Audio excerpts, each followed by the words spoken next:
In the 41st millennium, there is only war. 1,000,000 worlds burn in the name of the God Emperor, and humanity's grip on the galaxy weakens with each passing century. The Imperium has survived 10,000 years of horror by abandoning hope, mercy, and the very concept that individual lives matter. It is a universe where heroes are ground to dust, where light itself is heretical, and where the only prayer that matters is a plea for a swift death. But what happens when heroes from a universe that still believes in salvation are torn from their reality and thrust into this eternal nightmare? What happens when Earth's mightiest defenders, warriors who have faced gods, conquered alien invasions, and rewritten the fate of their cosmos, find themselves in a place where their ideals are not just obsolete, but potentially fatal? The 41st millennium was about to learn that some forces don't adapt to darkness, they burn through it. And in doing so, they ignite something far more dangerous than any heresy. They ignite hope. The first sign came as a wound in reality itself. On the hive world of Meridaxis Prime, Magos Dominus Crinthex IX had served the Omnissiah for 3 centuries, overseeing the plasma foundries that fueled the Imperial Navy's cruiser fleet. His daily rituals were unchanging: pray to the machine spirits, administer the sacred oils, execute any worker who allowed production to fall below quota. But on this day, the 43rd hour of the morning shift, every auger array in the forge complex shrieked in unified alarm. The warp breach materialized 300 meters above the main foundry. A tear in space that bled colors that had no name, energy signatures that made his optical implants weep black oil. Crinthex's 17 servitors collapsed simultaneously, their organic components suffering catastrophic neural feedback. Through the rift came 6 objects, burning like falling stars, trailing impossible energies that made the air itself scream. The first object struck the ferrocrete processing station with enough force to vaporize a city block. The second carved a trench 2 kilometers long through the underhive slums.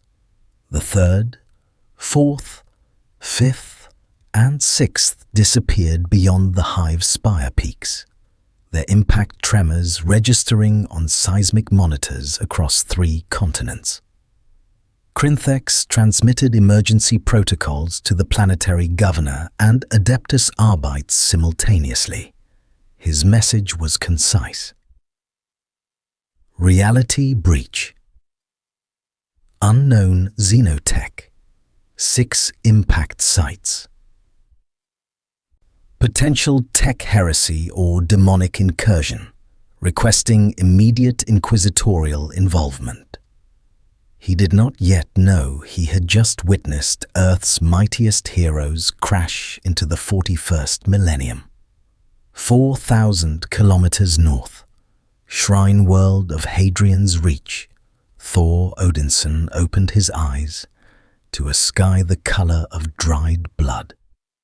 Pain was not unfamiliar to the god of thunder. He had been stabbed, burned, electrocuted, and beaten by foes ranging from frost giants to his own brother. But this was different. A deep, metaphysical wrongness that felt like his very soul had been dragged across broken glass. His hand tightened around Stormbreaker's handle, the weapon's presence a small comfort as consciousness fully returned. He rose slowly, taking in his surroundings. He stood in a crater, perhaps 50 meters across.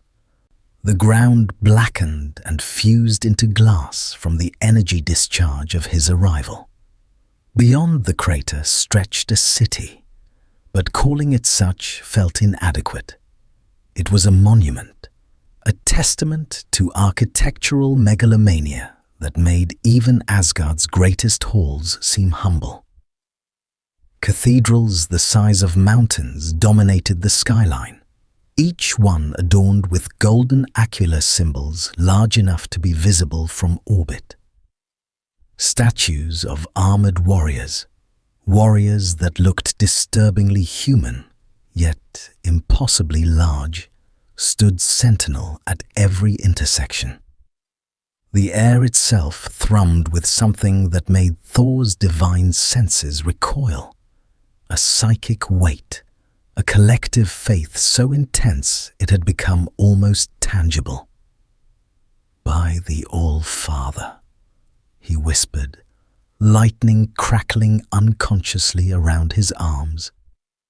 "What manner of realm is this?" His question was answered by the sound of marching boots. They came by the thousands, men and women clad in robes of crimson and gold, their faces hidden behind masks worked into expressions of religious ecstasy. At their head strode figures in powered armor, wielding weapons that crackled with the same divine energy Thor associated with Asgardian technology. But these were no Einherjar. These warriors moved with the precision of zealots, and the symbols they bore, the aquila, the fleur-de-lis, the skull, spoke of a faith both desperate and absolute. A voice boomed across the crater, amplified by voxcasters woven into the lead warrior's armor. "By the Emperor's grace, the prophecy is fulfilled." Thor's enhanced hearing caught the whispers that rippled through the assembled crowd. The lightning, just like Saint Macarius, fallen from the heavens.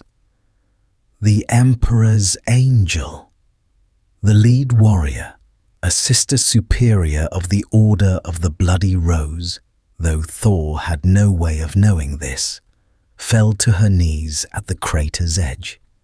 Her voice carried absolute certainty. "Holy warrior of the God Emperor, your arrival has been foreseen. The Imperium welcomes its divine champion." Thor's grip on Stormbreaker tightened. Something was deeply wrong here. These people radiated faith, yes, but it was a faith tinged with desperation, with a kind of fervor he'd only seen in the most dangerous cults across the 9 realms. And that name, the God Emperor, it carried weight, psychic resonance that made even his Asgardian senses ache. "I am Thor, son of Odin, of Asgard," he called back, his voice carrying authority but also caution. "I seek no worship, only answers. Where am I? What year is this?" The Sister Superior's expression beneath her helmet shifted. Confusion, then a flicker of something dangerous. Doubt. "Asgard?" she repeated slowly. "I know not this world. You stand upon Hadrian's Reach, holy shrine to the God Emperor of mankind. The year is 02142 by imperial reckoning." She rose, hand drifting toward her bolter. "If you are not the Emperor's servant, then what are you?" Lightning danced across Thor's body as he sensed the shift in the crowd. Thousands of hands moved toward weapons. The air itself seemed to thicken with anticipation of violence.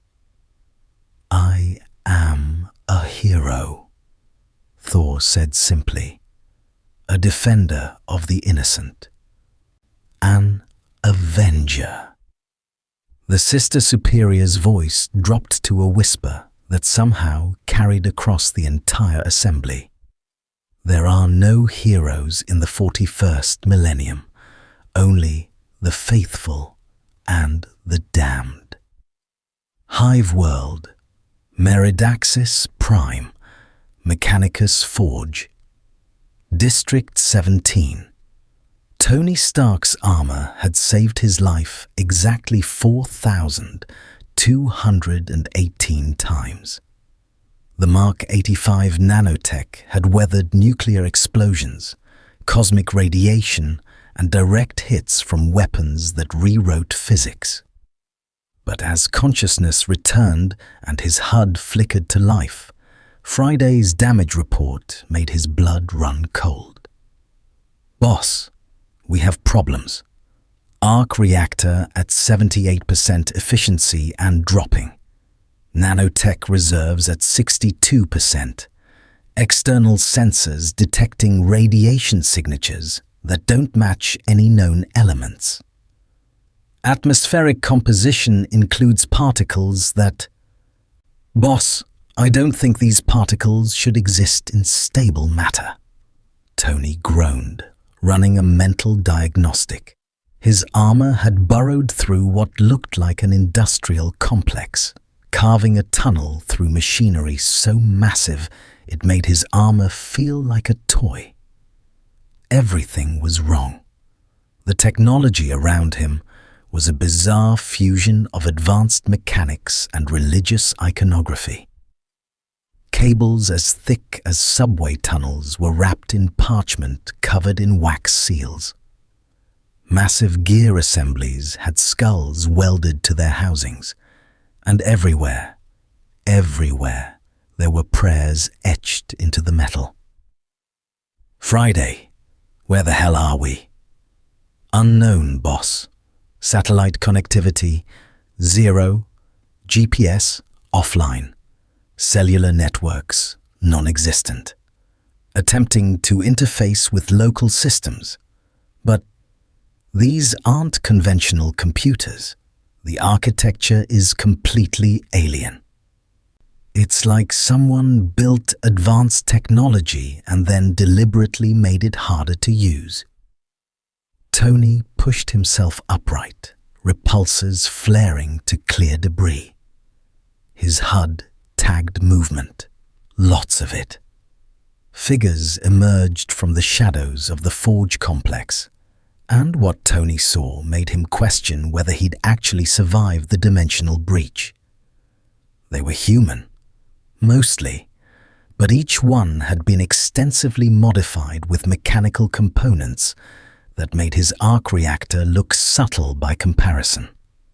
One figure had replaced both arms with multi-jointed manipulators that ended in welding torches and surgical implements.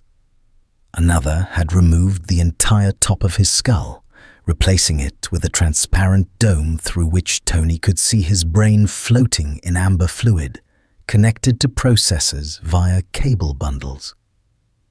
The lead figure, more machine than man, stepped forward. When it spoke, the voice was a synthesized horror, half human vocal cords and half vox caster. "Unknown technology detected. Unidentified energy signature. Violation of Mechanicus protocols." The figure's optical implants, 3 of them, arranged in a triangle across its forehead, focused on Tony's armor. "Surrender Xenotech for analysis. Compliance is mandatory." Tony's mind raced. These people had clearly mastered cybernetic enhancement, but the religious overtones, the deliberate archaism of the designs, the way they moved with religious reverence around the machinery, nothing added up. "Listen, I'm going to level with you. I'm just as confused as you are. One minute I'm fighting to save my universe. The next I'm crash landing in what looks like a steampunk nightmare designed by someone with a skull fetish." He raised his hands slowly, repulsors visible but not charging. "How about we all take a breath? You tell me where I am, and we figure this out like rational beings? The Margos, Crinthex 9, tilted his head at an angle that would have broken a normal human's neck. Rationality is devotion to the Omnissiah. Your technology is either sacred STC or heretical xenotech. Compliance ensures your survival. Resistance ensures disassembly. Behind Crinthex, servitors wheeled forward massive containment equipment, including what looked disturbingly like a giant bear trap designed to capture and crush powered armor. Tony's HUD flashed warnings. Friday's voice was tense. "Boss, they're charging some kind of electromagnetic containment field. If they activate it, I won't be able to maintain armor cohesion. We'll be locked down." "Yeah, I'm getting that impression." Tony's tactical computer ran scenarios. He could blast his way out, probably, but he didn't know where he was, didn't know if there were civilians nearby, didn't know what kind of response he'd be triggering. "Last chance for the diplomatic approach," Tony said, his voice hardening. "I'm not your enemy, but I'm also not anyone's prisoner. Stand down and we talk. Push this and you'll find out why I'm called Iron Man." Crinthex 9's response was to activate the containment field. Tony's world exploded into electromagnetic chaos as his armor's systems began to fail, and somewhere in the back of his mind, he realized that Earth's mightiest heroes had just become the 41st millennium's newest crisis. The electromagnetic containment field slammed into Tony's armor like a tidal wave of distorted physics. Friday's voice fractured into static as nanotech particles fought to maintain cohesion against technology that treated the laws of electromagnetism more like suggestions than absolutes. Tony's HUD flickered, died, then rebooted with half its systems displaying error codes in a language that looked like someone had mixed Latin with binary. "Friday, talk to me." "Compensating, boss. This field is using principles that shouldn't be possible. It's not just electromagnetic, it's partially psycho-reactive, like the machine is thinking at us." Tony had faced gods, aliens, and artificial intelligences that could rewrite reality. But the idea that a containment field could have something resembling consciousness made his skin crawl.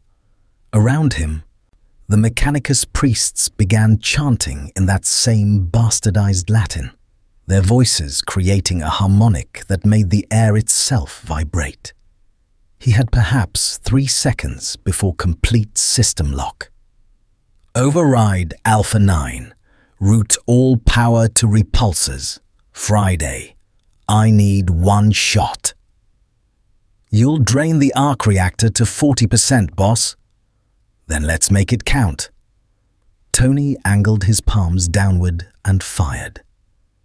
The blast carved through the ferrocrete floor, and he dropped through the opening before the containment field could fully form.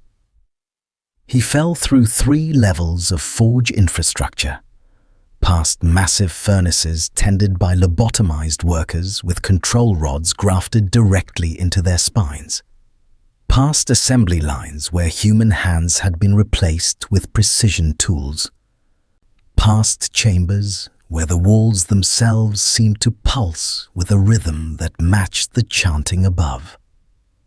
He arrested his fall in what appeared to be a ventilation shaft the size of a subway tunnel, magnetic clamps anchoring him to the walls. His armor's stealth systems engaged, what was left of them, and Tony forced himself to breathe slowly while Friday ran diagnostics. "Okay, new plan. We find out where we are, what we're dealing with, and locate the others. The team got scattered in that dimensional breach. If I'm here, they're somewhere on this planet. Or planets. Or Friday. Please tell me we're still in the same universe. Scanning local stellar cartography based on available star positions. Boss, these constellations don't match anything in our database. Either we're so far from Earth that the stars look completely different, or we're not in our universe anymore. Tony's mind, even in crisis, was already working the problem. Dimensional breach. Unknown universe. Technology that mixed advanced science with religious dogma. If this was a parallel Earth, it had diverged from their timeline so drastically that humanity had become something unrecognizable. His thoughts were interrupted by movement in the shaft, not from above where the Mechanicus hunted, but from deeper in the hive. Something was crawling toward him through the darkness, and when his thermal sensors finally caught it, Tony felt his stomach turn. It had been human once. Now it was a twisted thing, cables and flesh merged into a nightmare of mutation. Its mouth had been sewn shut, replaced with a vox grill that wheezed with each breath. But its eyes were still human, and they were terrified. "Please," it whispered through the vox grill, the voice barely audible. "Please, the Omnissiah, spare this one, only wanted to serve." Tony realized with horror that this thing was fleeing the same Mechanicus forces he was hiding from. "What did they do to you?" "Failed. Prayer protocols," Margos said. "Insufficient devotion. Sent to reclamation." The figure reached toward Tony with a hand that was more wire than flesh, and something in Tony's chest, something that had survived Afghanistan, New York, Sokovia, and Titan, finally cracked. This universe didn't just have enemies. It had systematic, industrialized cruelty baked into its very foundations. "Friday, medical scan. Can we help?" "Boss, his nervous system has been hardwired into that machinery. Removing it would kill him. He's been converted into a living component."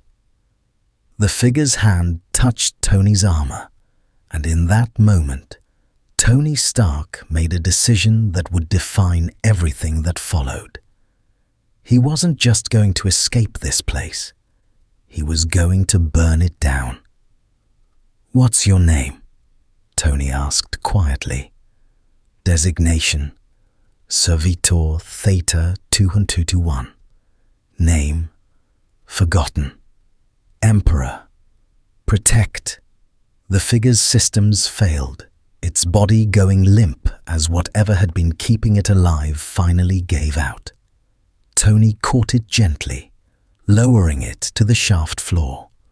He didn't know the prayers of this universe, didn't understand their gods or their rituals, but he knew how to honor the dead.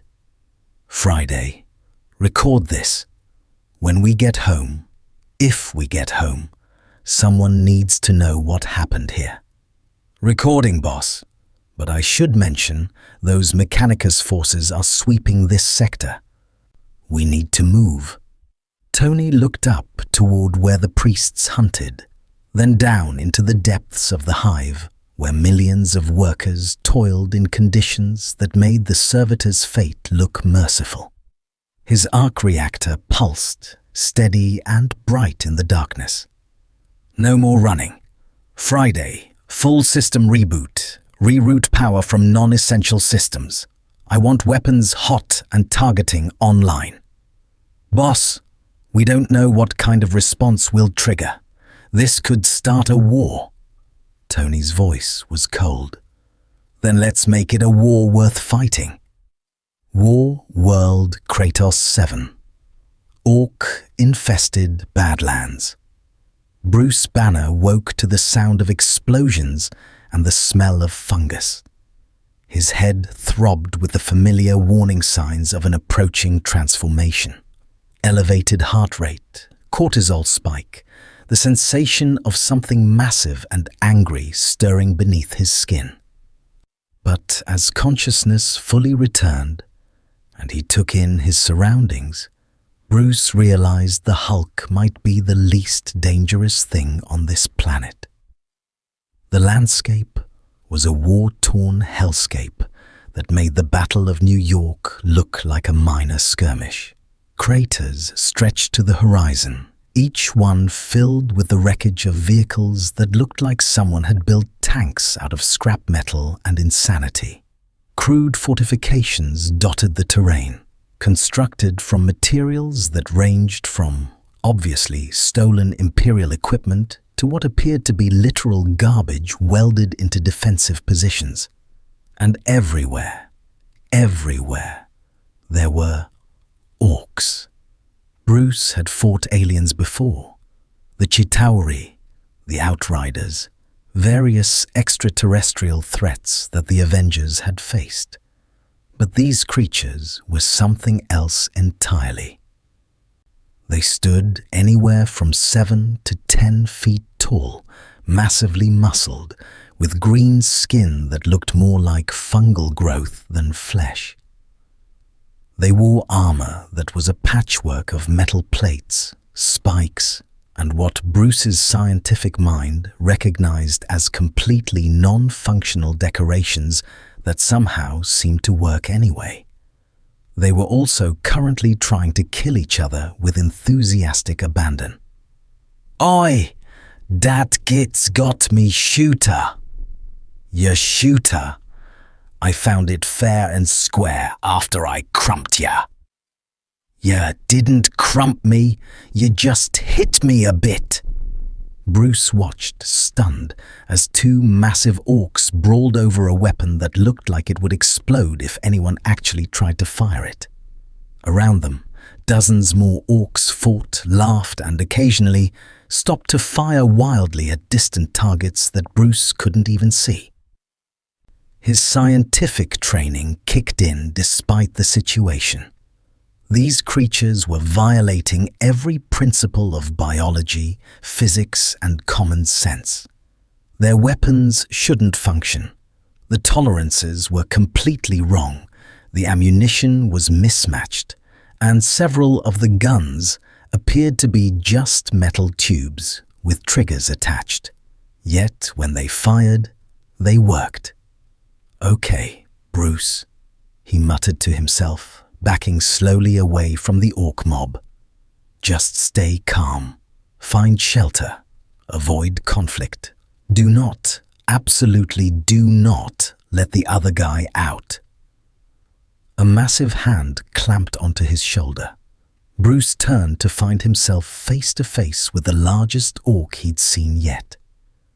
This one stood at least 12 feet tall, covered in scars and wearing armor decorated with the skulls of dozens of different species. Its eyes, small, red, and disturbingly intelligent, focused on Bruce with predatory interest. "What's this then?" the orc rumbled, its voice like rocks grinding together. "You don't look like no Yumi soldier. You don't got no shooter, no armor, nothing." It leaned closer, sniffing. "But you smell like a good fight." Bruce's heart rate spiked. "Listen, you really don't want to fight me. I'm asking politely. Please, just let me go. I don't want to hurt anyone." The orc's face split into a grin that revealed tusks the size of daggers. "Hurt me? You think you can hurt me?"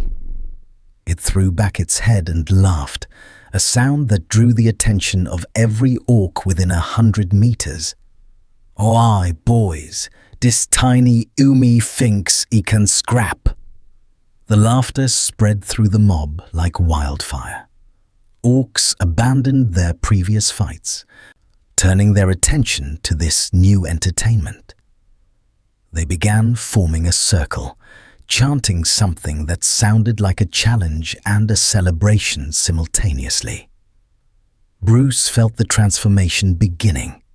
His skin flushed green, muscles began to expand, and the part of his mind that was still rational screamed at him to hold it back. But he'd learned over the years that fighting the Hulk only made it worse. And as the lead orc raised a massive cleaver the size of a surfboard, Bruce Banner realized he was out of time and out of options. "You want to fight?" Bruce's voice deepened, shifted. "You're about to get the biggest one of your life." The transformation took 3 seconds. When it was complete, the Hulk stood where Bruce Banner had been. 9 feet of gamma-irradiated rage that looked at the assembled orcs with eyes that promised violence. For one moment, there was perfect silence. Then the lead orc's grin widened even further. "Finally! A proper scrap! Wog!" The Hulk roared back, a sound that shook the ground and sent shockwaves through the air. The orc charge met the Hulk's countercharge in an explosion of force that created a crater and sent both combatants tumbling through 3 fortification walls. Above the battlefield, Imperial Guard observers with auger scopes watched in horror as their sensors registered 2 massive energy signatures colliding with enough force to show up on orbital arrays. The Vox chatter was frantic. "Command, this is Observation Post Gamma. We have... Emperor, preserve us. We have a new xenoform engaging the Orc forces. Threat level unknown, but reading as catastrophic. Repeat, catastrophic." "Confirmed, Gamma. We're seeing it on tactical displays. What in the Emperor's name is that thing?" "Unknown, sir. But it's green, it's angry, and the orcs seem to think it's the best thing that's ever happened to them." The Hulk and the orc war boss crashed through another wall, neither one yielding, and somewhere in the back of the Hulk's mind, the part that was still Bruce Banner realized they had just started something that would echo across this entire world. The Avengers had arrived in the 41st millennium, and the galaxy was about to learn what happened when Earth's heroes became its newest catastrophe. The Hulk's fist connected with the Orc warboss's jaw with enough force to liquefy a normal human being. The Orc's head snapped back, teeth flying, and for a moment the Hulk felt the familiar satisfaction of a fight where he didn't have to hold back. Then the Orc's head snapped forward again, blood streaming from its mouth, its grin somehow wider than before. "Now, that's what I'm talking about!" the warboss roared, swinging its cleaver in an arc that would have bisected a tank. The Hulk caught the blade between his palms, and the impact sent shockwaves rippling through the ground. Metal groaned, then shattered as the Hulk twisted, snapping the cleaver in half. He hurled both pieces away and grabbed the orc by its armor, lifting all 12 feet and several tons of muscle and rage into the air. "Hulk strongest there is!" He slammed the warboss into the ground hard enough to create a crater within the crater. Dust and debris exploded outward in a perfect circle. The Hulk raised his fists for another strike and paused. The orc was laughing. Not just laughing. It was experiencing what could only be described as pure, transcendent joy. Blood poured from a dozen wounds. Its armor was cracked and bent, and it had just been pile-driven through solid rock, and it was having the time of its life. "Use the best fight I've had in years," the war boss bellowed, grabbing the Hulk's wrists with hands that could crush steel. "What's your name, you glorious green git?" The Hulk's rage faltered for just a moment, confusion flickering across his face. Every enemy he'd ever fought had shown fear, desperation, or grim determination. This creature was treating the fight like Christmas morning. "Hulk!" he roared back, because that was the only answer he ever gave. The war boss's eyes lit up. "Hulk!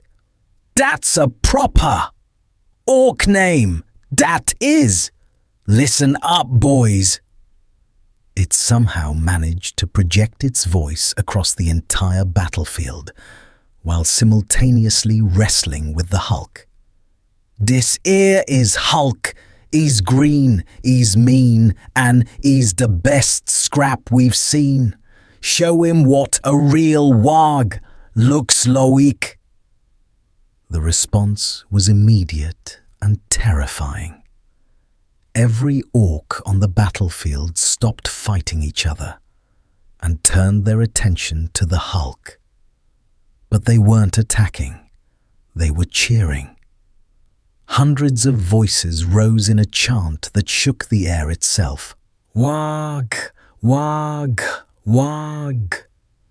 The Hulk felt something change in the atmosphere. It was subtle at first, a tingling at the edge of his consciousness, like static electricity building before a lightning strike. The orcs around him seemed to grow larger, their movements more coordinated, their weapons glowing with an energy that had no right to exist. In the ruins of an Imperial observation post 3 kilometers away, Sergeant Marcus Vrain of the Chaldean 43rd watched through magnoculars, his hands shaking.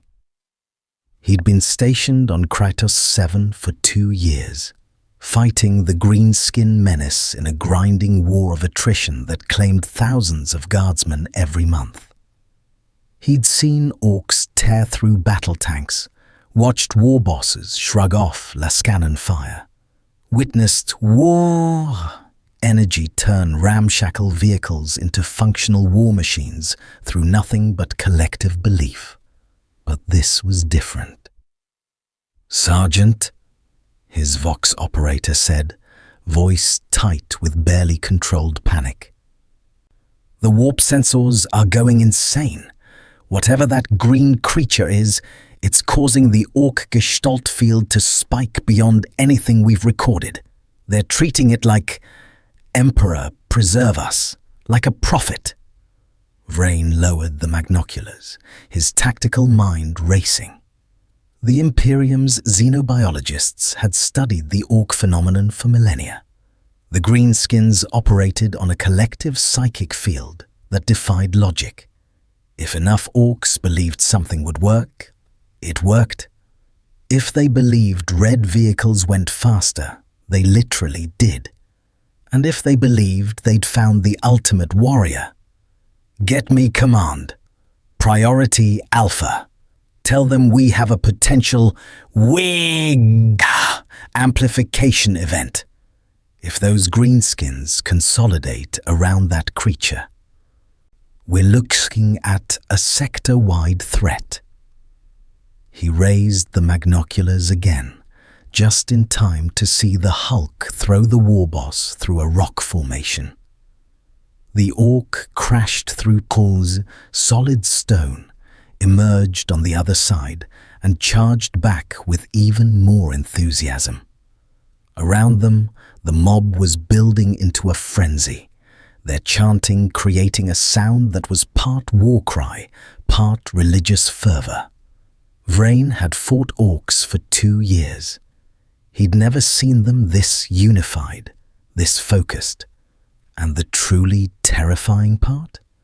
The green creature they'd named Hulk was winning. Imperial Guard staging area, Northern Sector. Captain Steve Rogers had faced many impossible situations in his century of life, from charging machine gun nests in World War II to standing against Thanos' armies. But nothing had quite prepared him for the controlled chaos of the Imperial Guard command post where he and Clint Barton had found themselves. They'd been rescued by a regiment of soldiers who called themselves the Mordian Iron Guard, and Steve had immediately recognized fellow warriors. These men and women moved with parade ground precision, their uniforms immaculate despite being caked in mud and blood, their discipline absolute. But the details made Steve's tactical mind scream warnings. The soldiers wore gas masks with skull motifs. Their rifles fired small rocket-propelled bullets that exploded inside targets. The commissar overseeing the regiment had executed 3 men for cowardice in the time it took Steve to be processed through their command structure. And the way they looked at him and Clint, like they were saints descended from heaven, or demons wearing human skin, made Steve's hand drift unconsciously toward his shield. "Captain Rogers," Colonel Aric Havencroft said, his accent clipped and formal. The colonel was a man in his 50s, augmented with a bionic eye and cybernetic jaw that clicked when he spoke. "I've reviewed your unconventional arrival. Your equipment is unlike anything in the Imperial arsenal. Your companion's bow," he gestured to Clint's collapsed compound bow, "suggests primitive origins, yet the construction indicates advanced materials science. Explain." Steve glanced at Clint, who gave a subtle nod. They'd agreed to be cautious with information until they understood where they'd landed. But they also needed allies, intel, and a way to locate the rest of the team. "We're soldiers, Colonel, from a place called Earth. We were fighting an enemy when something went wrong. We were pulled through some kind of dimensional breach and ended up here. We don't know where here is, don't know how to get home, and right now we're just trying to survive and find our teammates." Havencroft's bionic eye whirred as it focused on Steve. Earth, Terra, the Holy Throne World itself? His voice dropped to something between awe and suspicion. "You claim to come from the Emperor's own world. That's either the greatest honor any guardsman has heard, or the most brazen heresy I've witnessed." "I'm not claiming anything about an emperor," Steve said carefully. "I'm just telling you the truth. We need help, and from what I've seen, you need soldiers. We're willing to fight alongside you until we can figure out our situation." The colonel's jaw clicked 3 times in rapid succession, a sign of agitation, Steve was learning. "Fight alongside us? How generous." He leaned forward. "You arrive from nowhere, bearing technology that makes tech priests salivate. Claim to be from Terra, but show no sign of imperial indoctrination, and you want me to just trust you?" "Yes," Steve said simply, "because that's what soldiers do." The silence stretched for 5 seconds. Then Havencroft barked a laugh that sounded like metal grinding. "Emperor's bones, you're either insane or the most naive man I've ever met. But I'll give you a chance to prove yourselves. We've got a situation developing in the southern sector. Chaos cultists have been stirring up the hive population, and we're deploying to suppress the uprising before it spreads. You can come with us. If you fight half as well as your equipment suggests, maybe I'll believe your story. If you betray us. He gestured to the commissar standing in the corner, a man whose hand never left his bolt pistol. Well, the Emperor's justice is swift. Steve stood, picking up his shield. Beside him, Clint checked his quiver, counting arrows. They'd been in worse situations. Probably. When do we move out? 1 hour? And, Captain? Havencroft's bionic eye focused with disturbing intensity. The enemy we're facing isn't like anything you've fought before. They're not just rebels or traitors. They've given themselves to the ruinous powers, to chaos itself. They'll try to corrupt you, break your mind, turn your own thoughts against you. If you feel anything strange, if you hear voices, if you see things that can't be real, you tell me immediately. Understood? Steve nodded, but his mind was racing. Chaos, ruinous powers, corruption that could break minds. This universe operated on rules that made no sense, where faith was apparently a tangible force and enemies could attack your soul directly. As they left the command tent to prepare, Clint leaned close. Cap, I've got a bad feeling about this. These people are talking about fighting things that corrupt minds and attacking souls. That's not normal combat. That's... I know, Steve said quietly. But we don't have a choice. We need to find Tony, Thor, Bruce, and Natasha. And we need intel on this universe. The only way to get both is to prove ourselves to these people. He paused, looking across the staging area where thousands of soldiers prepared for deployment with grim efficiency. But Clint, stay sharp. Something tells me we're about to learn exactly how dark this universe really is. An hour later, as they boarded a massive troop transport that looked like a flying cathedral covered in guns, Steve Rogers couldn't shake the feeling that they were walking into something far worse than any battle they'd ever faced. The soldiers around them were praying, not for victory, but for the mercy of a quick death. In the distance, warning klaxons began to wail. The deployment was beginning, and Earth's mightiest heroes were about to discover what it meant to fight in the 41st millennium. The Chaos Uprising had transformed 3 hive sectors into a vision of hell. Steve Rogers had seen war in all its forms, from the trenches of Europe to the streets of Sokovia. But as the Valkyrie assault carrier descended through smoke-choked air toward the conflict zone, even his decades of combat experience couldn't fully prepare him for what awaited below. The hive spires that should have housed millions of workers were now covered in writhing symbols that hurt to look at directly. The symbols seemed to move when he wasn't focused on them, twisting into shapes that his mind refused to process. Fires burned in colors that shouldn't exist, purples that felt like screaming, greens that smelled of rot, pinks that whispered promises of things he didn't want to understand. First time seeing chaos corruption? Sergeant Davros asked, the veteran guardsman checking his laser gun with practiced efficiency.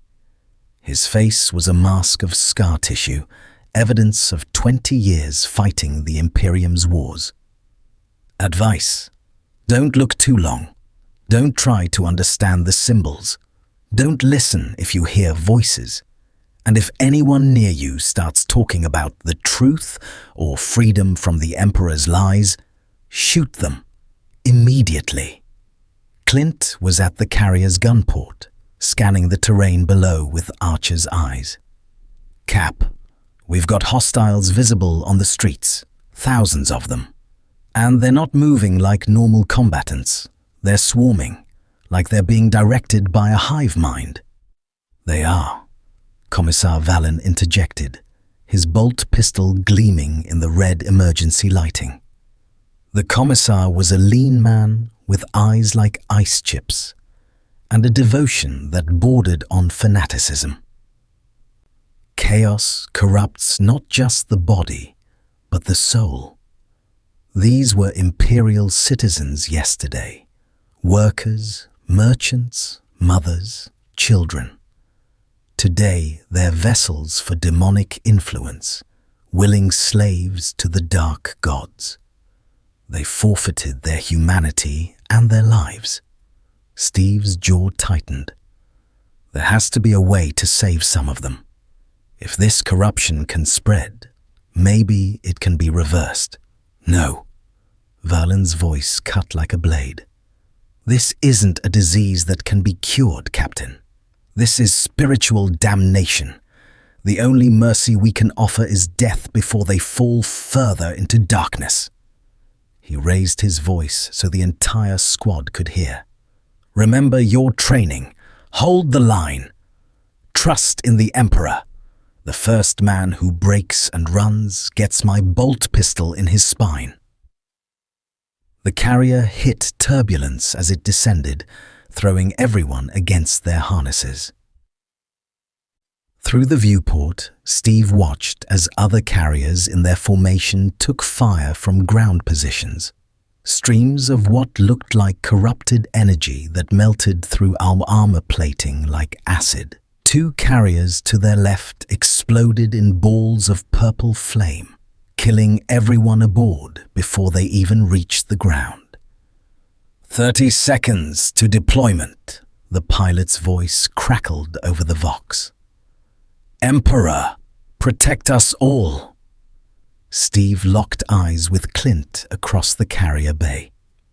No words were needed. They'd fought together long enough to communicate with looks alone. Clint's expression said what they were both thinking. This is insane. We're dropping into a meat grinder with soldiers who value faith over tactics, fighting enemies that corrupt reality itself. Steve's return look was equally clear. We've faced worse. We survive. We find the others. We get home. The carrier's rear ramp slammed open, and Steve Rogers charged into hell. The street they landed on had been a commercial district. Steve could see the remnants, storefronts advertising rations, shrines to the Emperor, propaganda posters showing heroic soldiers. Now everything was covered in that same crawling corruption, and the civilians turned cultists surged toward them in a wave of diseased humanity. "First rank, fire!" The Mordian guard opened up with synchronized precision, laser guns barking in perfect volleys. The cultists in the front rank disintegrated under the onslaught, flesh vaporizing in bursts of superheated steam. But more came behind them, clambering over their own dead without hesitation. Steve threw his shield. It ricocheted through the crowd with mathematical precision. Forehead, chest, knee, shoulder. Each impact dropping a cultist before the shield returned to his hand. The guard soldiers near him stared in open shock at the display, but there was no time to explain. "Barton, rooftops, give us overwatch." Clint was already moving, his enhanced arrows finding purchase in the corrupted buildings as he scaled to a firing position. Within seconds, explosive arrows began raining down on the cultist flanks. each detonation carefully placed to maximize casualties while avoiding friendly fire. The guard advanced in textbook formation, front rank firing, second rank reloading, heavy weapons teams providing suppressing fire. Steve had to admit, whatever else these people were, they knew how to fight. But the cultists just kept coming, and worse, they were changing. The corruption was accelerating. Steve watched in horror as cultists in the rear ranks began to mutate, limbs elongating, skins splitting to reveal things that definitely weren't human anatomy, mouths opening to reveal extra rows of teeth. Some were growing tentacles. Others were dissolving into clouds of flies that reformed into humanoid shapes.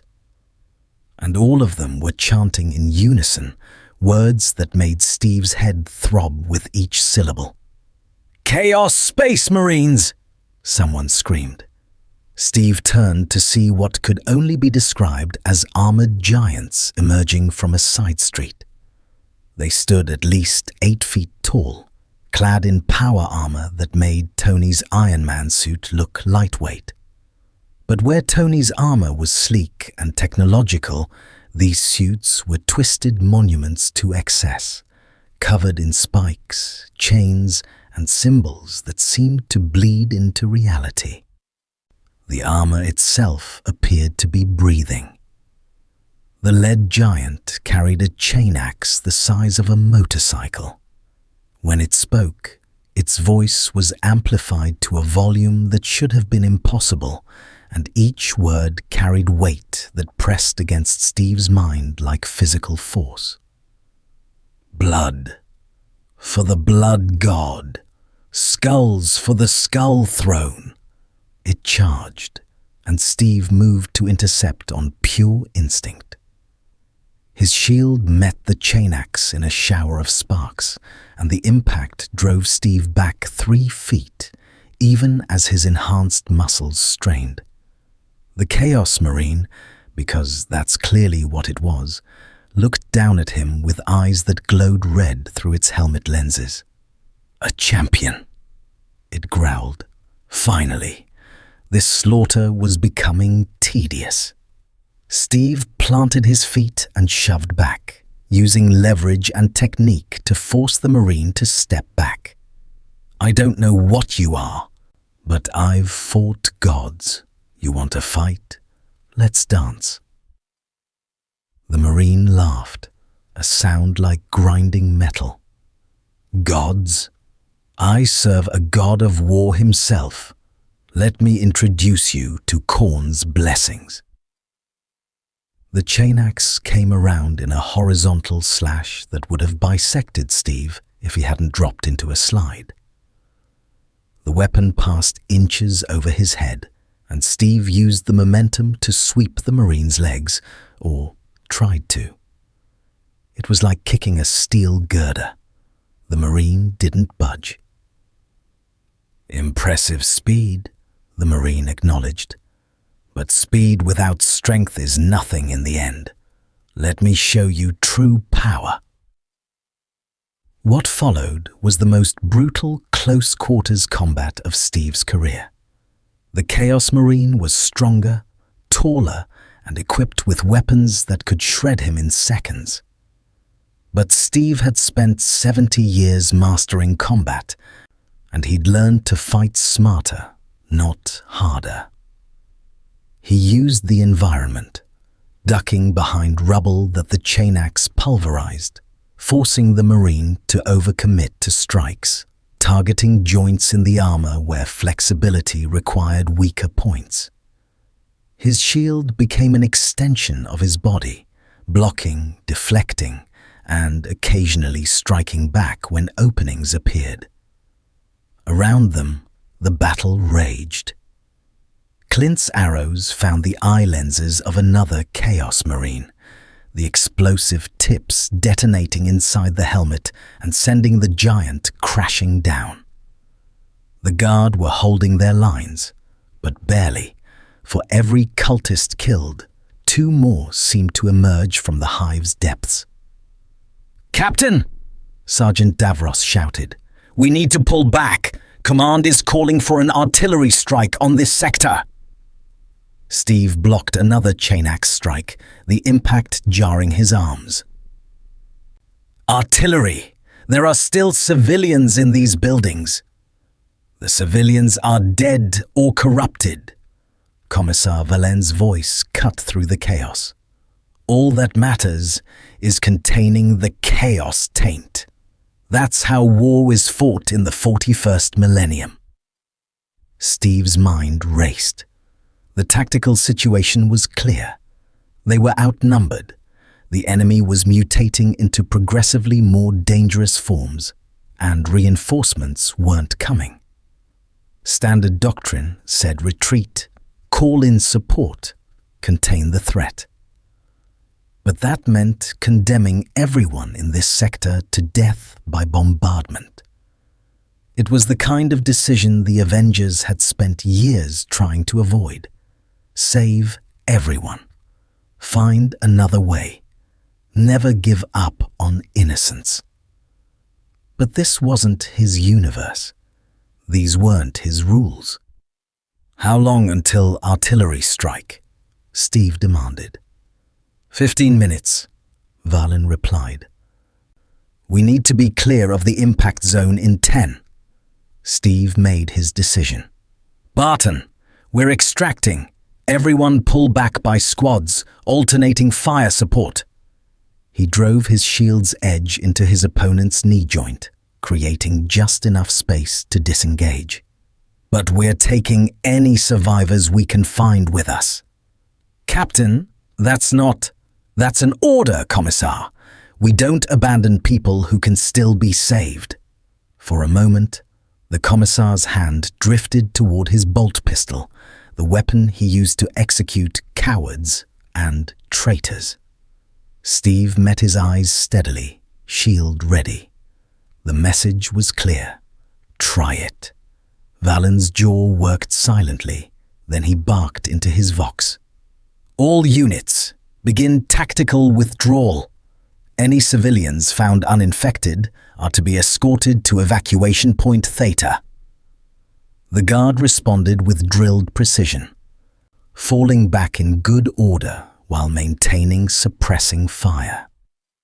Steve and Clint moved through the buildings, kicking down doors, finding pockets of terrified survivors huddled in closets and basements.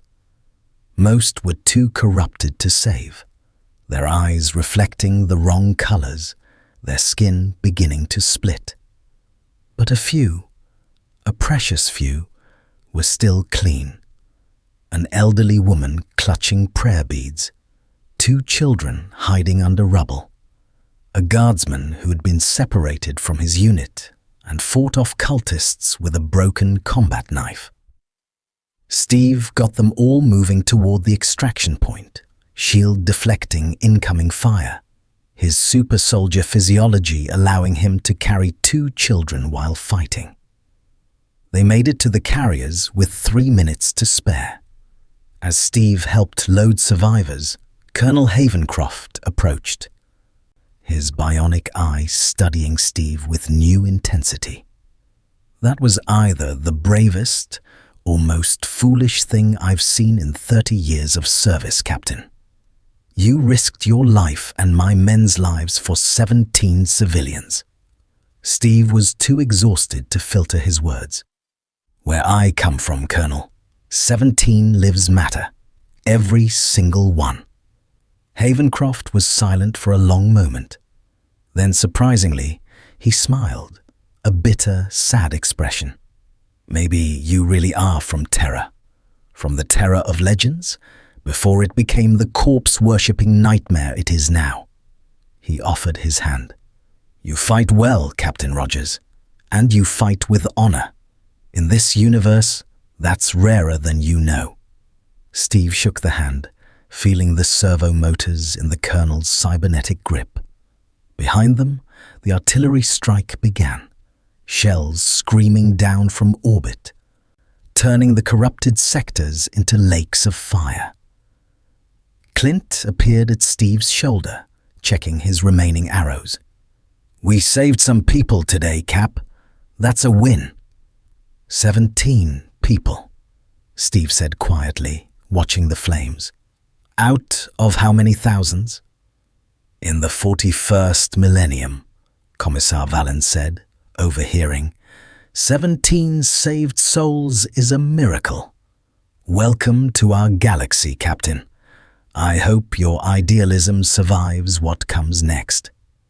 As the carrier lifted off, Steve Rogers stared at the burning city below and realized that finding his team was only the beginning. The real question was, what kind of heroes could they be in a universe that had forgotten what heroism meant? The inquisitorial fortress rose from the planet's surface like a blade aimed at the heavens. A monument to paranoia, authority, and the absolute conviction that only through ruthless vigilance could humanity survive. Within its obsidian walls, in a chamber designed to resist psychic intrusion, demonic manifestation, and orbital bombardment, Inquisitor Katarina Valdez reviewed reports that made even her centuries-hardened nerves tighten. 6 anomalies, 6 impossible arrivals, and in less than a standard week, they'd managed to destabilize 3 separate worlds. She adjusted her Rosarius, a personal force field disguised as religious iconography, and activated the hololith display. 6 figures materialized above the projection table, each one reconstructed from pict captures, augur readings, and survivor testimonies. "The Iron Heretic," she began, her voice carrying the authority of someone who'd condemned entire planets. "Appeared on Meridaxis Prime. Initial analysis suggested xenotech or archaeotech of unprecedented sophistication. The Mechanicus attempted capture and suffered 43% casualties. When the subject demonstrated weapons technology that violates at least 7 principles of imperial physics." She highlighted Iron Man's image. "Subject escaped containment, destroyed 3 forge complexes, and liberated approximately 2,000 servitors before disappearing into the Underhive. The Mechanicus is demanding his capture, or his corpse." She moved to the next image. Thor, captured mid-lightning strike on Hadrian's Reach. The Lightning Prophet, claims to be from Asgard, demonstrates abilities consistent with high-level psychic manifestation or possible Xenos physiology. The ecclesiarchy believes him to be either a saint or the most dangerous heretic in the sector. Valdez's expression darkened. He's gathering followers. Thousands of pilgrims are flocking to wherever he appears, and his rhetoric about heroism and redemption is dangerously subversive to imperial doctrine. The third image was grainy, taken from maximum distance. The Hulk, mid-rampage through orc lines. The Green Abomination, Kratos VII. The Imperial Guard initially believed it was a new orc mutation, but behavioral analysis suggests otherwise. It's intelligent, controlled, and most disturbing. The orcs treat it with reverence. Whoa! Energy has tripled in its presence. If it remains on that world, we're looking at a sector-wide orc invasion within months.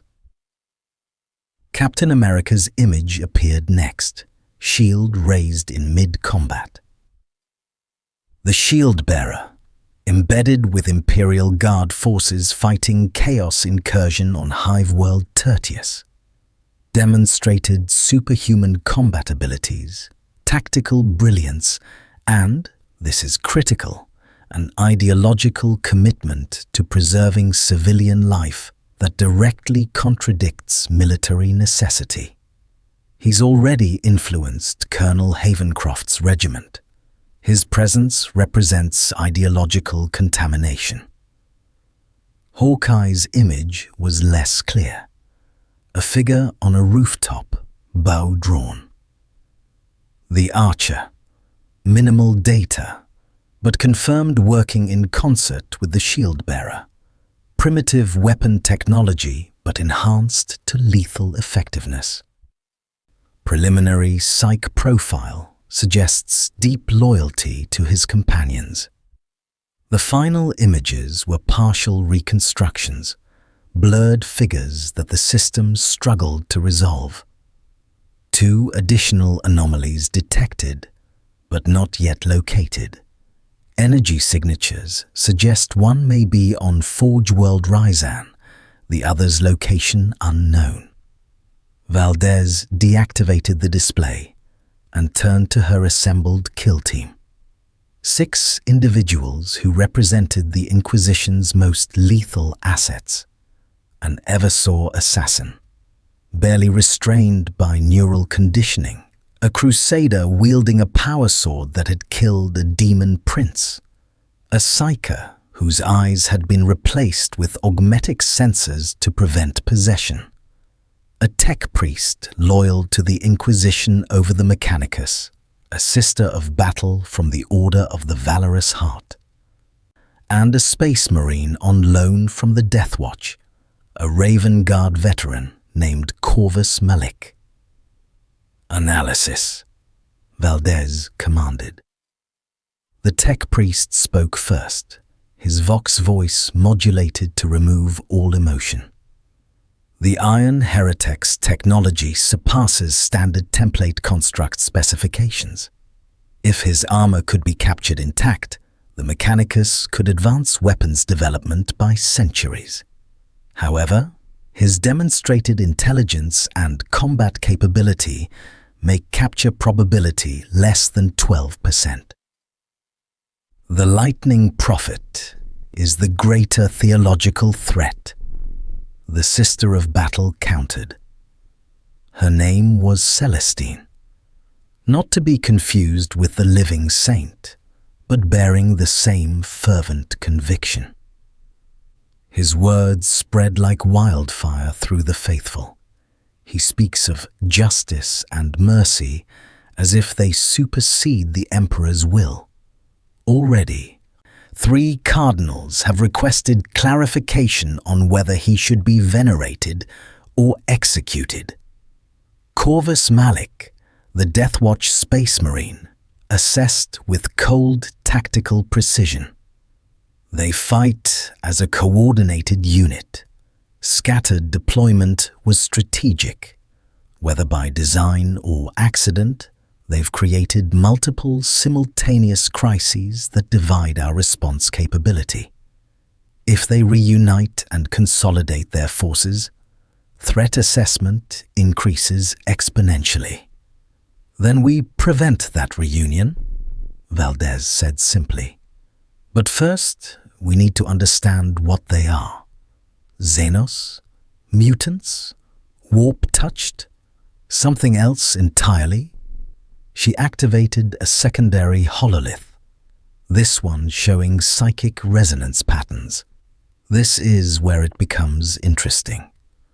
Standard analysis would suggest warp corruption, but look at these readings. The patterns were unusual. Energy signatures that touched the immaterium but didn't fully interact with it. Like oil floating on water, present but not mixing. The psyker leaned forward, her augmetic eyes clicking as they focused. They're clean. That's impossible, but it's what I'm seeing. They exist adjacent to the warp, but aren't of it. Like they're from somewhere the warp doesn't fully reach. Another dimension, the tech priest concluded. A parallel reality with different fundamental laws. That would explain the technological inconsistencies, the energy anomalies, the behavioral patterns that contradict everything we know about corruption and mutation. Valdez nodded slowly. Which means they're not corrupted. They're genuinely from somewhere else, somewhere that operates on different principles. She met each team member's eyes, and that makes them either the greatest opportunity the Imperium has had in 10,000 years or the greatest threat. "What are your orders, Inquisitor?"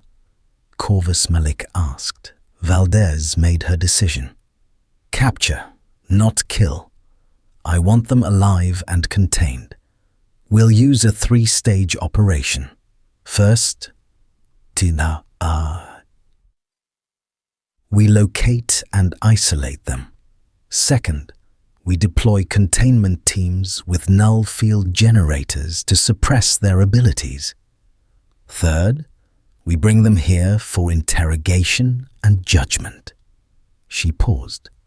"But be prepared for complications.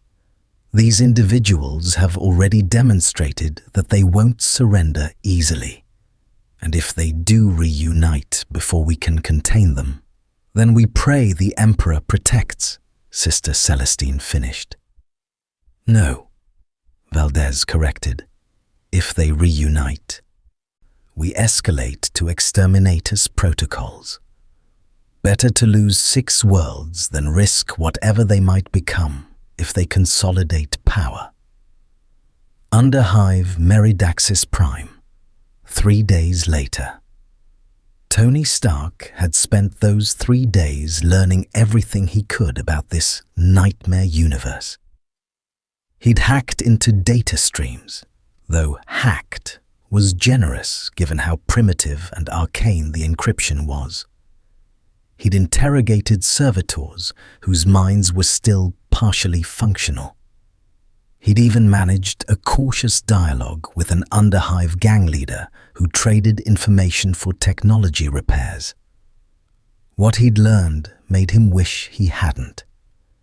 This was humanity's future. Not a possible future, not an alternate timeline. This was where Homo sapiens ended up given 40,000 years and infinite war. The Imperium of Man ruled 1,000,000 worlds through faith, fear, and the absolute conviction that any deviation from doctrine meant damnation. Innovation was heresy. Free thought was corruption. Individual lives were meaningless, and the alternatives were worse. Chaos offered freedom and transformation at the cost of your soul and sanity. The Xenos races were either genocidal, parasitic, or so alien that communication was impossible. There were no good guys in this universe, only degrees of terrible. Tony's armor was running at 92% now. He'd jury-rigged repairs using materials that made his engineering instincts scream, but necessity was the mother of invention. Friday had managed to decode enough of the Gothic language to translate, and she'd been monitoring communications channels looking for any sign of the others. "Boss, I'm picking up increased military traffic. Something about anomalies being located and containment teams deploying. They're using terms like lightning prophet and green abomination. That sound familiar?" Tony felt hope spike in his chest. "Thor and Bruce. They're alive. Friday. Can you get locations?" "Triangulating now, but boss, these aren't rescue operations. The language suggests capture or termination protocols. And there's something else. she displayed an intercepted transmission. An inquisitor named Valdez is coordinating a multi-world operation to contain all 6-dimensional anomalies. Boss, they know about all of us, and they're treating us as threats. Tony's mind raced. His team was scattered across multiple worlds, hunted by what appeared to be a combination of military and religious authority, backed by technology that mixed medieval torture devices with functioning plasma weapons. Standard procedure would be to lay low, gather intel, wait for an opening. But standard procedure had never been Tony Stark's style. Friday, I need you to do something that's either going to save us or get us all killed. Can you broadcast a message on all Imperial frequencies? Something loud enough that everyone, including the team, will hear it? Yes, but it'll give away our location to every hostile force in the sector. I'm counting on it. Tony began composing the message in his head, because if we're being hunted anyway, we might as well control when and where the fight happens. And more importantly, we need to make sure the others know we're here, we're alive, and we're not giving up. Boss, this is insane even by your standards. Tony's repulsors powered up, casting blue light across the underhive darkness. Friday, I once flew a nuke through a wormhole and aimed it at an alien mothership. This doesn't even crack my top 10 craziest plans. Broadcast this message to any Avengers receiving this transmission. Tony Stark, alive and operational. Come find me. Let's show this universe what Earth's mightiest heroes can do. Coordinates attached. Stark out. Broadcasting now. Boss, every military force in 3 sectors just heard that. Good. Tony launched himself toward the surface, armor gleaming as he rose through the underhive's darkness. Because I'm done hiding. It's time to go loud. Miles away, in orbit aboard her flagship, Inquisitor Valdez listened to the broadcast with a mixture of fascination and dread. The Iron Heretic had just done the one thing she'd feared most. He'd announced his location and challenged anyone to come after him, which meant the others would come. The dimensional anomalies would reunite. All teams converge on Meridaxis Prime, she commanded. Full deployment. Null field generators, containment vehicles, orbital support on standby. We end this before it escalates further.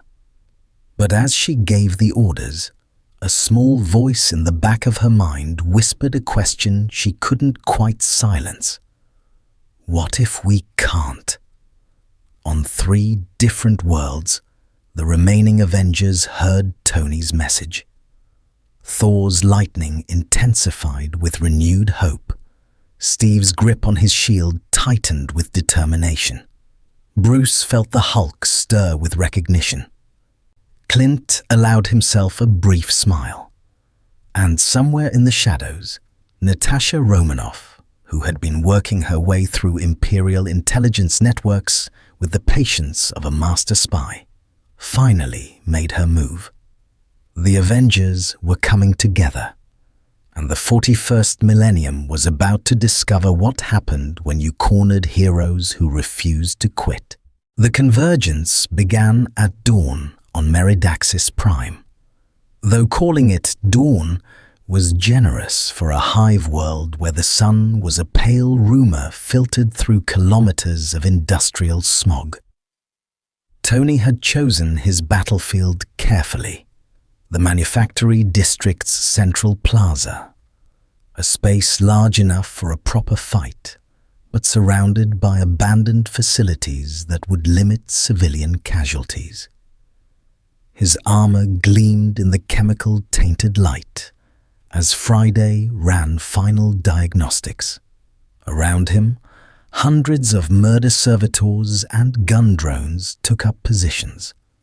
Above, orbital arrays locked targeting solutions. The Inquisition had brought an army. Friday. How many hostiles are we looking at? Conservatively, 3,000 ground troops, 40 armored vehicles, 6 gunships, sir. And one really angry inquisitor who's been planning this for 3 days. Oh, and boss? I'm detecting unusual energy signatures approaching from multiple vectors. Might be our team. Tony allowed himself a grin behind the faceplate. Then let's make sure we give them a proper entrance. The inquisitorial forces deployed with military precision.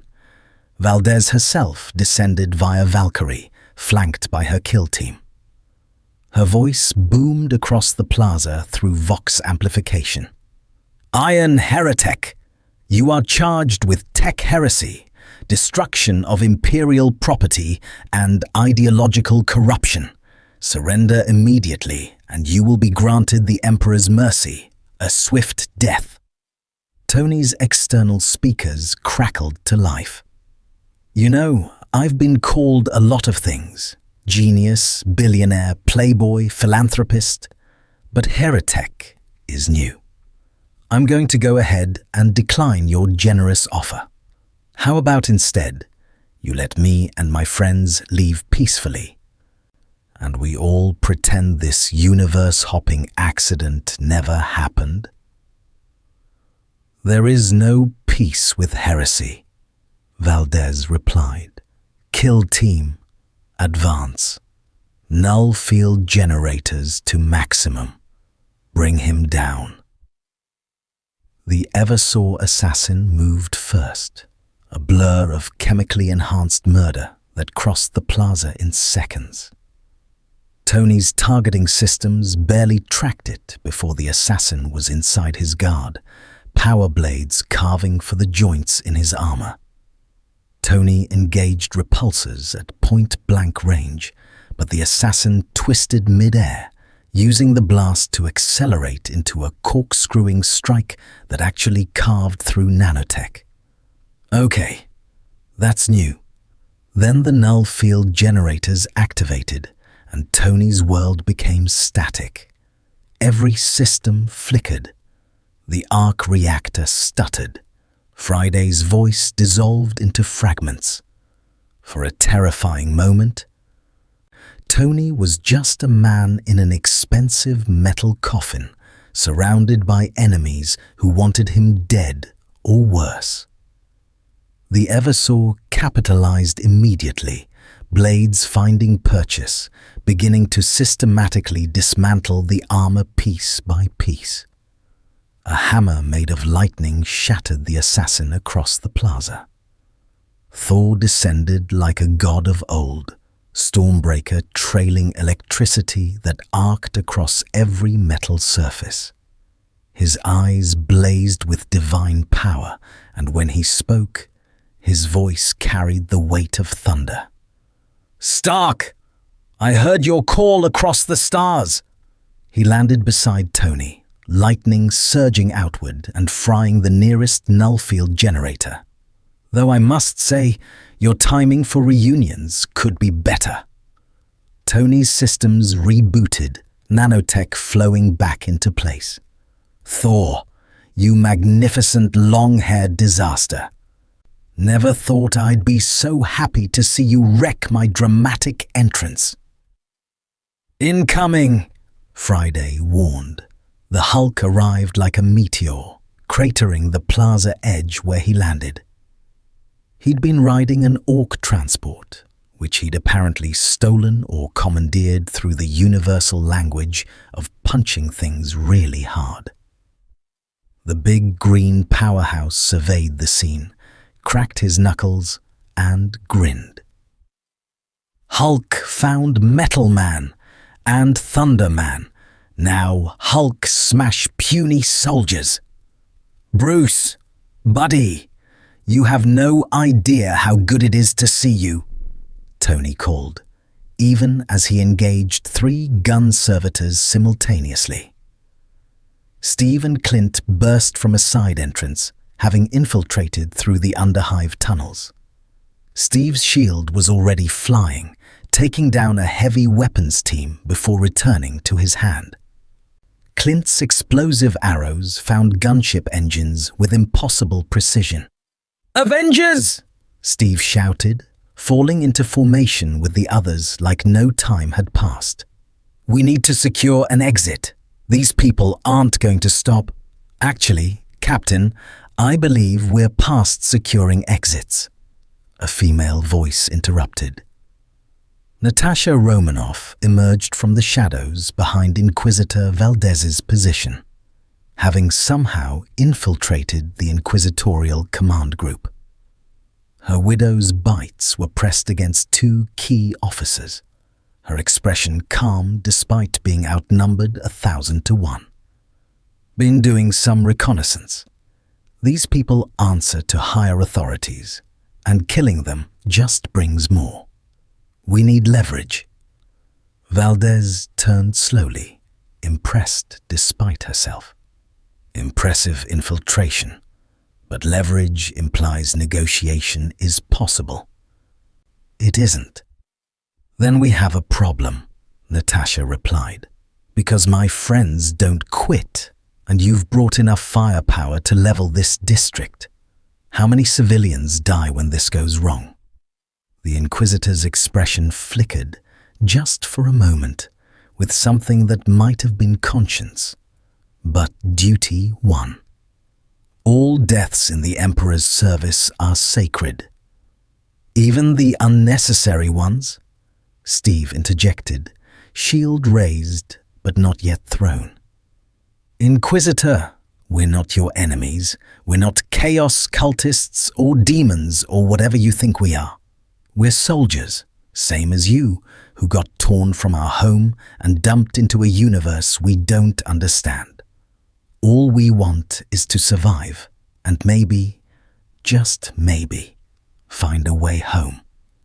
"Your intentions are irrelevant," Valdez replied, but her kill team hadn't resumed their attack.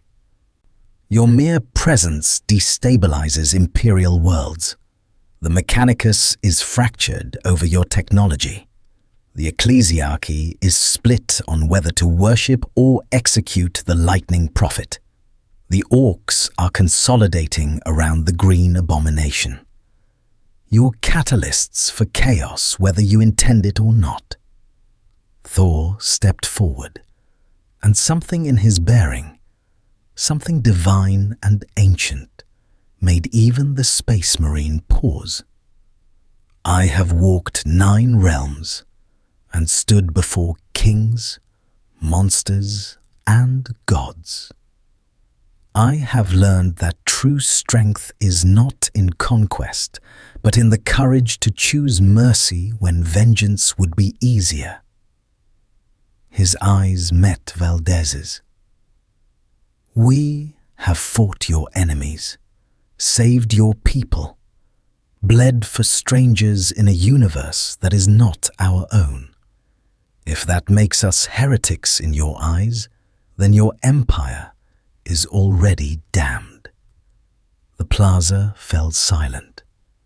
Even the Hulk had stopped his rampage, watching Steve with an expression that was startlingly human. The Avengers stood together, battered, exhausted, but unbroken. Corvus Malik, the Deathwatch Marine, spoke for the first time. "Inquisitor, request permission to speak." Valdez nodded, never taking her eyes off the Avengers. "I have fought Xenos for 2 centuries. I know the smell of corruption, the taste of heresy. These warriors," he paused, searching for words, "they fight like Astartes should, before 10,000 years of bitterness. They carry no taint. If they are heresy, then perhaps the question is not what they are, but what we have become." Sister Celestine added quietly, "The Emperor preached unity of mankind once, before the heresy, before the long night. These warriors embody principles the Imperium claims to champion, but has long since abandoned. Valdez stood frozen, decades of absolute certainty cracking against the reality before her. Her finger hovered over the trigger that would call down orbital bombardment and end this. But something held her back. "What would you do?" she asked finally. "If I let you leave, where would you go? What would you become?" Steve lowered his shield. "We'd do what we've always done. Protect the innocent. Fight the real threats. Try to make things better, one person at a time. Your universe has Tyranids, chaos demons, orcs, and 1,000 other horrors. We could help fight those. No allegiance to Imperium or anyone else, just warriors standing against the darkness. Independent agents with power to threaten worlds," Valdez said slowly. "Operating outside Imperial authority. Do you understand what you're asking?" "We're asking for the freedom to do what's right," Tony said, his faceplate retracting so she could see his eyes. "Not what's ordered, not what's expedient, what's right." The silence stretched. Then Valdez made a decision that would haunt her for the rest of her life, or vindicate her beyond measure. "Stand down," she commanded her forces. "All units withdraw to secondary positions but maintain overwatch." "Inquisitor?" one of her officers questioned, shocked. "I said stand down." She turned back to the Avengers. "You have one chance, one. You will leave Imperial space immediately. You will not interfere in Imperial business. You will not spread your ideologies among our citizens. And if I ever detect that you've fallen to chaos or betrayed this mercy, I will personally ensure your deaths are legendary in their suffering." "That's surprisingly reasonable," Tony admitted. "It's not mercy," Valdez corrected. "It's pragmatism and curiosity. I want to see what you become. Whether your principles survive in a universe designed to crush them." She gestured toward the starport. "A ship will be provided. Enough supplies for 6 months. After that, you're on your own. Now leave, before I remember my duty." The Avengers exchanged glances. No words needed. They'd fought together long enough to communicate with looks. They moved as one, falling back toward the designated ship, weapons still ready, but no longer aimed at Imperial forces. As they walked, Tony leaned toward Steve. "So we've gone from saving the universe to being exiled outcasts in a grim, dark nightmare. Somehow, this feels like a downgrade." "We're alive," Steve countered. "We're together, and we've got a chance to do some good. That's more than we had an hour ago." Thor raised Stormbreaker toward the blood-red sky. "Indeed. And perhaps in this dark millennium, the light of heroes is needed most. What say you, Avengers?" "Hulk say we find good fights," the Green Giant offered. Natasha smirked. "I say we survive long enough to figure out what the hell happened and how to get home." Clint just shook his head, grinning. "I say we're all insane, but at least we're insane together." The ship was a battered freighter that had seen better centuries, but it was spaceworthy. As they boarded, Steve turned back for one last look at Meridaxis Prime. At the Inquisitor watching them leave. At the Imperium that had almost destroyed them, but chose mercy instead. "This universe needs heroes," he said quietly, "even if it doesn't know it yet." Tony fired up the engines. "Then let's give them something to hope for. Avengers, let's fly." The ship lifted off, leaving behind an inquisitor who would spend decades wondering if she'd made the right choice, and carrying heroes into a galaxy that had forgotten what the word meant. In the 41st millennium, there is only war. But in the depths of that endless darkness, something new had arrived. Something the galaxy hadn't seen in 10,000 years. Hope. The Avengers' ship disappeared into the warp routes, carrying Earth's mightiest heroes into a universe that would test everything they believed. They would face horrors that made Thanos look merciful, fight alongside species they barely understood, and make impossible choices in situations where there were no right answers. But they would face it together. On Meridaxis Prime, Inquisitor Valdez watched the scanner returns fade and wondered if she'd just saved the Imperium or doomed it. Only time would tell. On 1,000 worlds, whispers began to spread. Stories of warriors in strange armor who fought without the Imperium's blessing, who saved lives instead of calculating acceptable losses, who stood against the darkness not because they were ordered to, but because it was right. The lightning prophet who called down storms in defense of the innocent. The Iron Crusader whose technology defied all known laws. The Green Titan who broke armies with his bare hands. The Shield Bearer who never abandoned his people. The Shadow who moved unseen. The Archer whose aim never failed. The Ecclesiarchy would debate their nature for centuries. The Mechanicus would hunt for their technology. The Inquisition would watch with suspicious eyes. Chaos would try to corrupt them. The Xenos would seek to destroy or recruit them. But the Avengers would endure, because that's what heroes do. They had crashed into the 41st millennium as dimensional anomalies, hunted and scattered. But they would forge their own legend in this dark galaxy.